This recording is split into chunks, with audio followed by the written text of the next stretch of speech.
Hi, my name is Thomas West. I'm here with my son Dante to share our story of Alone in Autism.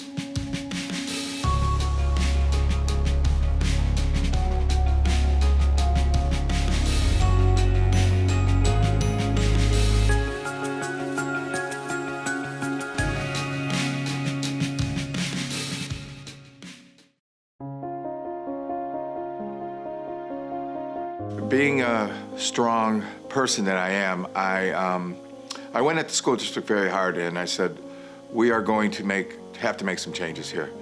And because my son was not going to stay on that low functioning level. So as there was 14 women there, I think 10 to 14 of them, we went at it. And they weren't going to do this, and they said, well, we're not doing this, it's not happening, we don't have the budget here, so on and so forth. I said, okay, but I knew in my mind that as we're going to have to do something different. So I just stood my ground, and I just went at it, and just being that strong person I needed to be for Dante, and made sure that we were going to get the things that needed to be done for him. If the school district wasn't going to do it, it would have to go to mediation. In other words, you could hire an attorney, but I went in there on my own behalf. And did we get the results that we wanted? They went good, but they weren't allowing my speech therapist to come into the school system. They stated they had their own. I said, okay, well, no, I have a certain speech therapist that I needed for Dante, and they just, anything that I wanted to bring into the school system were not allowing me to bring in there. They said they had what they needed, and it wasn't gonna work for them. So that's when we went to the creative years where Dante's daycare was at, and we built that program, and we had the speech therapist come in there, and we just went at it and just built that program for him to get him where he needs to. And the speech therapist was working. I've been through many speech therapists, not one. I had to find the right one. It took about 4 to get to the right speech therapist, and the one that the last one I had, she was so good with Dante.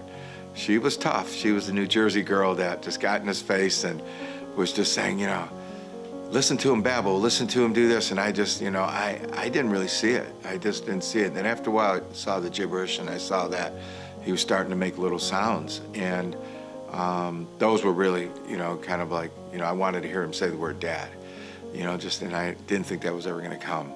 And all of a sudden, he just started babbling, and those lips started moving, and little things came out, and I knew we were on the right track. I knew that we were getting to where we needed to be with Dante, and just being that strong advocate, just being that dad that wasn't gonna, I was gonna make anything happen in his world that whatever, it took. As I was flying back from Tampa, I said, I'm gonna move to the country. Sold my house in the city, and I moved to a small town in Frederick, Colorado, about 25 miles away from Denver. I bought an old Victorian house, 1913 home, and I just shut my doors, and I built him his own little playground there, and I really just worked on getting my son where he needed to get to. In other words, I didn't want to hear anything anymore, what people are gonna tell me how my son was gonna, I knew in my heart what I needed to do for him, because he needed open space, and Dad needed to think, and I needed just to put him out there in the country. And we had 13 acres, which it wasn't our land, but it was behind us, and he got to just enjoy this peace and serenity. And I wanted him to not be so crowded in the big world there of Denver, Colorado. It was an open environment, and it just released him. It released him from all the beginning of his frustration and his built up inside of him, and that's where I started to really worked on building his programs up to get him where he's at by him having that serenity, him having that calmness. It was calm in there. It was an environment that I think that was the best thing for him. He can go out in that 13 acres, and he can be just let out, and his peace was in him. And yes, it was a big turnaround, and amongst other things that we've done. It's a combination of things that we did to get him where he was at. But that moving there was the beginning a journey of getting him his help that he needed. He wouldn't get on airplanes in the beginning, but we started doing airplane flights, and I thought they would have to stop the airplane, you know what I mean? But man, that's really the turning point. When we started taking vacations and I had business trips, I took him on my business trips with me.